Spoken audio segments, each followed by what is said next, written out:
Bismillahirrahmanirrahim. Qala al-muallif rahimahullah ta'ala wa nafa'ana Allah bi ulumihi fid dharain amin. Bismillahirrahmanirrahim. Kemarin masih dalam bab zakat dan sifat bakhil. Ini tinggal sedikit tentang masalah zakat dan sifat bakhil. Bismillahirrahmanirrahim. Ini ada cerita walakia dan bertemu sapa Yahya Nabi Yahya alaihissalam bertemu iblis pada iblis pada Pakola, maka berkata lahu bagi Nabi Yahya. Pakola berkata sapa Nabi Yahya lahu bagi iblis, ya iblis, akhbirni bi ahabban nasi ilaika wa abghadan nasi ilaika. Kasih tahu saya manusia yang paling cinta pada kamu itu siapa, dan manusia yang paling benci pada kamu itu siapa. Jadi ini cerita yang dikisahkan oleh Imam Al-Ghazali dalam kitabnya ini. Kita bisa itibar atau ngambil pelajaran. Memang nabi-nabi dahulu itu biasa bertemu dengan iblis, itu biasa, karena posisinya beliau adalah seorang nabi, kan begitu. Jadi kadang-kadang ketemu sama iblis, ketemu setan itu biasa. Nah, sekarang wujudnya setan yang paling banyak juga manusia, karena minal jinnati wanas. Setan itu juga wujud manusia, juga wujud setan. Ya, kadang-kadang kita kadang-kadang mikir-mikir, ada orang bicara a'udzubillahi minasyaitonir rajim. Padahal artinya itu kan saya berlindung dari godaan setan yang terkutuk. Yang baca itu setan. Repot itu. Yang baca itu godaan siapa? Yang baca itu setan. Nah, seperti itu. Nah, kalau jenis yang dari iblis itu gampang, cara mengusurnya itu gampang. Itu kalau guyonannya yai kan, bacakan ayat kursi itu kan lari. Tapi kalau setan wujud manusia itu bacakan ayat kursi ya mantel lengai. Mantap kursi ini dilempar. Makanya kursinya terus dilempar. Ambil kursi dilempar, dia lari. Repot ya, setan wujud manusia itu repot. Nah, ini asli. Iblis ketemu sama Nabi Yahya. Nabi Yahya itu sezaman dengan Nabi Isa alaihis salam. Nabi Yahya itu apal kitab itu sejak kecil. Nah, itu seperti itu keterangannya. Nabi Yahya itu ketemu iblis, bicara seperti ini. Wahai iblis, kasih tahu saya manusia siapa yang paling suka padamu dan manusia siapa yang benci padamu. Maksudnya manusia siapa yang kau senangi, manusia siapa yang paling kau benci. Menurut maksudnya. Qala jawab iblis, habna silaya al-mu'min al-bakhil. Nah, qala jawab iblis, ahabun nasi yang cinta-cintanya manusia ilaya pada saya itu al-mu'minu, seorang mukmin, al-bakhilu yang bakhil atau pelit. Wa abghadun nasi dan benci-bencinya manusia ilaya pada saya iku al-fasiku, orang yang fasik. Fasik itu orang yang mukmin tapi melakukan dosa besar, itu namanya fasik. Mukmin yang fasik. Tapi as-sakhiyu yang dermawan. Nah, terus Nabi Yahya itu tanya lagi. Qala berkata Nabi Yahya lahu bagi iblis, limada, karena apa seperti itu? Yang senang sama saya, yang paling saya suka itu adalah orang mukmin tapi punya sifat bakhil. Terus yang saya benci itu adalah orang fasik, orang mukmin yang fasik tapi mempunyai sifat dermawan. Berarti ini fasik itu lebih baik, fasik yang dermawan itu lebih baik daripada mukmin yang bakhil. Kan seperti itu. Tapi Nabi Yahya, "Duh, kenapa kok begitu? Gimana?" Qala, jawab iblis, "Li annal bakhila qad kafani bakhlu." Karena sesungguhnya sifat bakhil itu qad kafani, bisa mencukupkan pada saya. Apa bakhlu? Sifat bakhil mukmin tadi. Wal fasiku as-sahiu, iku wadire iblis. Wal fasiku utai orang fasik, as-sahiu yang dermawan, sing lomo, aku khaufifu kuatir saya ayat toli'ah, supaya melihat sapa Allah Gusti Allah alaihi pada orang yang fasik, yang tajir, yang dermawan tadi, bisa khaihi, di dalam dermawannya orang orang fasik tadi. Kemudian fayukab biluhu, maka menerima sapa Allah pada orang yang fasik. Sumawala, kemudian menguasai sapa Allah, memberi tobat pada orang yang fasik. Saya itu khawatir sama iblis. Loh, kenapa kok seperti itu? Kata Nabi Yahya, nek wong mukmin bakhil mbok senengi, tapi lek wong mukmin sing fasik tapi lomo kamu benci. Kok seperti itu? Jawab iblis, nek sifat bakhil itu sudah cukup bagi saya. Tapi nek wong fasik, mukmin fasik sing lomo, sing dermawan itu, saya khawatir jangan-jangan nanti diterima oleh Allah dermawannya itu, kemudian Allah menguasai orang itu, kemudian Allah memberi tobat kepada orang itu. Nah, aku khawatir itu, jangan-jangan ada yang diterima oleh Gusti Allah, sehingga Gusti Allah memberi tobat pada orang itu, kembali ke jalan yang benar. Nah itu. Tapi nek bakhil pas jadi koncoku, cara kasarnya seperti itu. Misalnya saya baca lagi, saya ketawa sendiri. Wahwa kali utawi, wahwa kali utawi iblis itu yaqulu, ngucap iblis, laula annaka Yahya lima akhbar tuka. Nek gak kowe Yahya, gak tak kandhani. Cara kasarnya seperti itu. Kalau sing takon kowe ya tak kandhani. Laula, jikalau tidak ada apa antaka sungguh kamu Yahya Nabi Yahya, lima atas sesuatu akhbar tuka, yang memberi kabar saya kepadamu. Nek gak enek kowe, lek gak kowe ya tak kandhani. Krono sing takon kowe ya tak kandhani, cara kasar yo. Gila, kowe ora tak kaya murah iki. Ya ora tak kaya kowe. Iki gara-gara dibocor ning iblis. Saking kanca dhewe. Gara-gara dibocorkan iblis ini, gara-gara yang tanya yang Nabi Musa. Ya, Nabi Yahya alaihi salam. Nek sing tanya sampean pun dengan wah rasane kok kancaku kok teko. Lanjut ya. Nah, babnya ganti al-babu sadisu wal isruna. Jadi intinya seperti itu. Mukmin bakhil itu lebih jelek daripada mukmin fasik tapi sing lomo, sing dermawan. Mukmin fasik sing dermawan itu masih lebih utama daripada mukmin tapi bakhil. Itu seperti itu. Bismillahirrahmanirrahim. Al-babu as-sadisu wal isruna. Utai bab yang nomor 6 wal isruna dan 26.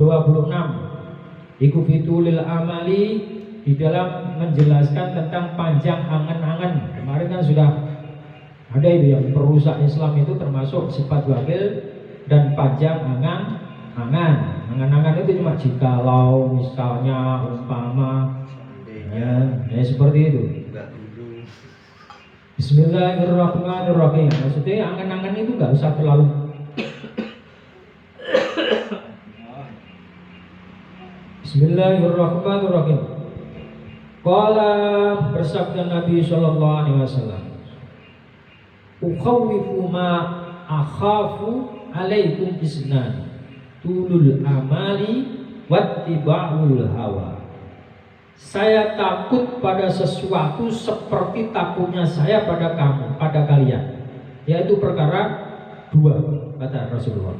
Tulul amali, yang pertama adalah panjang angan-angan, wattiba'ul hawa, dan mengikuti hawa nafsu. Ada dua perkara ini yang khawatir Kanjeng Nabi pada umatnya, yaitu panjang angan-angan dan mengikuti hawa nafsu.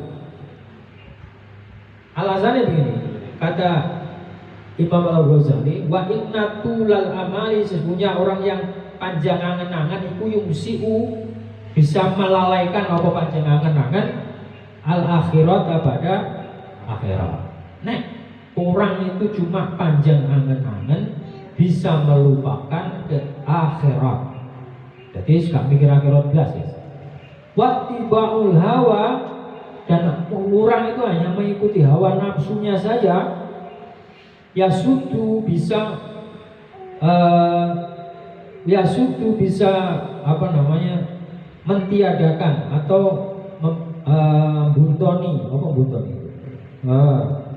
Yasudu bisa menutup ngambil hakti dari kebenaran. Jadi lek wong orang mengikuti hawa nafsunya tok, itu akan menutup kebenaran. Artinya dia sudah tidak menggubris apa itu benar, apa itu enggak. Yang penting saya senang. Maknanya mengikuti hawa nafsunya saja. Kebenaran sudah diabaikan. Bismillahirrahmanirrahim. Waqala dan bersabda Nabi SAW, ana utawi saya itu zaimun, orang yang menyangka. Bisalah satin pada orang lisalah satin pada orang tiga, bisalah satin dengan tiga perkara. Lil mukibbi, bagi orang yang menimbun alat dunia atas dunia, yang pertama. Wal harisi, orang yang rakus atau sangat ingin alaiha atas dunia. Jadi yang kedua. Wasahihi, dan orang yang pelit biha dengan dunia. Bifakrin, dengan orang fakir. Macam begitu. La ghaniya, tidak ada kekayaan ba'dahu, setelah itunya orang. Nah, artinya begini, kita itu diperintah di dunia ini, kita itu harus mawas diri. Artinya kita mawas diri itu kita kembali pada jati diri kita. Kita itu asalnya tidak ada, kemudian diadakan di muka bumi ini. Nah ini kita itu disuruh hidup itu untuk apa? Itu pertanyaan itu harus dipertanyakan kembali pada diri kita. Nah, orang yang mengerti pada dirinya itu orang yang mengerti pada dirinya itu faqat arrafa rabbah. Itu dalam hadis begitu. Faqat arrafa rabbah. Dia akan mengerti pada Tuhannya. Jadi jati dirinya itu untuk apa? Dia itu hidup kok tiba-tiba kita tidak ada. Asalnya tidak akan tiba-tiba ada di dunia ini. Kemudian kita ada itu untuk apa? Kok kita diadakan? Itu untuk apa? Setelah itu kita kemana? Dan pertanyaan-pertanyaan itu harus kembali pada diri kita. Padahal orang itu hakikatnya diadakan itu hanya untuk mengabdi kepada Allah Subhanahu. Jadi intinya kalau sudah mengerti seperti itu, faqat arafa rabbah, maka kita akan mengerti hakikatnya Tuhan kita itu seperti apa, maksudnya hakikatnya kita itu bagaimana, dan hakikatnya Tuhan sebagai Tuhan itu bagaimana. Itu seperti ini. Faqat arafa rabbah, man arafa nafsahu faqat arafa rabbahu. Nah, orang yang mengerti pada dirinya itu akan mengerti pada Tuhan. Maknanya seperti itu. Dia bertanya pada dirinya, saya itu asalnya tidak ada, kemudian menjadi ada, kemudian nanti tidak ada lagi, terus kemana? Nah itu pertanyaan-pertanyaan seperti itu harus dikembalikan pada kita. Oh ternyata konsep agama itu wa ma khalaqtul jinna wal insa illa liya'budun. Saya tidak menciptakan jin dan manusia itu kecuali hanya beribadah kepada Allah Subhanahu wa taala. Artinya liya'budun itu mengabdi apa yang diperintahkan oleh Gusti Allah. Nah macam begitu nanti akan faqat arafa rabbah, akan mengerti hakikatnya Tuhannya. Seperti itu. Tapi di sini ada kata, yaitu tadi yang saya khawatirkan dari Kanjeng Nabi, yang saya khawatirkan dari sesuatu yang khawatir kepada kalian itu adalah dua perkara, yaitu tulul amal, panjang angan-angan, dan mengikuti hawa nafsu. Kalau tulul amal itu bisa melalaikan atau melupakan akhirat, karena dia itu kerjanya cuma jikalau rumahnya itu 7, jikalau istrinya 5, istrinya 4. Wah, itu semacam itu nanti akan melupakan akhirat. Artinya dia tidak pernah memikir jati dirinya. Jadi ini dunia ini yang penting itu apa? Itu seperti itu. Bahwa kita itu hidup itu dihidupkan, bukan hidup sendiri kemudian dimatikan. Mati itu adalah jasadnya, ruh ya nggak pernah mati. Ruh itu nggak pernah mati sampai kiamat, nanti nggak akan rusak. Nah di ruh itu, nah itu wallahu a'lam. Nanti Allah sendiri. Artinya makhluk yang nggak pernah rusak salah satunya adalah ruh. Ruh itu tidak pernah rusak. Makanya ruh itu juga namanya ruh.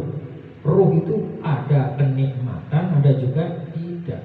Lah kita itu ruh itu asalnya kita di zaman azali. Ini kembali lagi. Ruh itu ketika di zaman azali kan nggak ada butuh makanan nasi loh maksudnya, makanan, butuh tempat tinggal, nggak ada. Iya nggak? Begitu kita di dunia masuk pada jasad, nah itu kita butuh terjebak. Ruh itu dalam jasad itu sebenarnya terjebak. Urainya ruh nggak ada di PKB itu nggak ada kebutuhan itu nggak ada, karena sudah terjebak di jasad kita yang berupa tanah ini. Nah ini akan akan jasad kita nanti akan ditinggalkan. Nah jasad ditinggalkan akan kembali ke tanah. Ngomong asal itu apa? Ruh masih hidup dan punyai nikmatan dan mempunyai rasa tidak nyaman atau rasa tidak enak. Ya sekarang pun di dalam jasad kita ada ruh jika kita hidup. Kita akan merasakan ada enak, ada juga tidak. Itu yang merasakan adalah ruh, bukan jasad. Lelek mati, yang mati itu jasadnya, bukan ruhnya. Paham ya Pak? Jadi ini ngomongin hakikat ya, sampai ini ngaji tasawuf jadi. Tapi tetap pada koridor syariat. Bismillahirrahmanirrahim. Wattiba'ul hawa, dan mengikuti hawa nafsunya.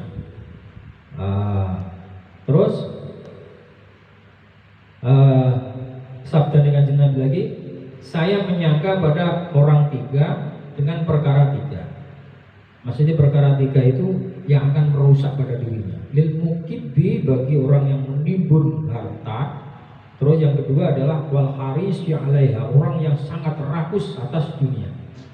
Usia surah mikir akhirat. Wasahihi biha, dan orang yang sangat pelit setelah dunia dapat, sangat pelit.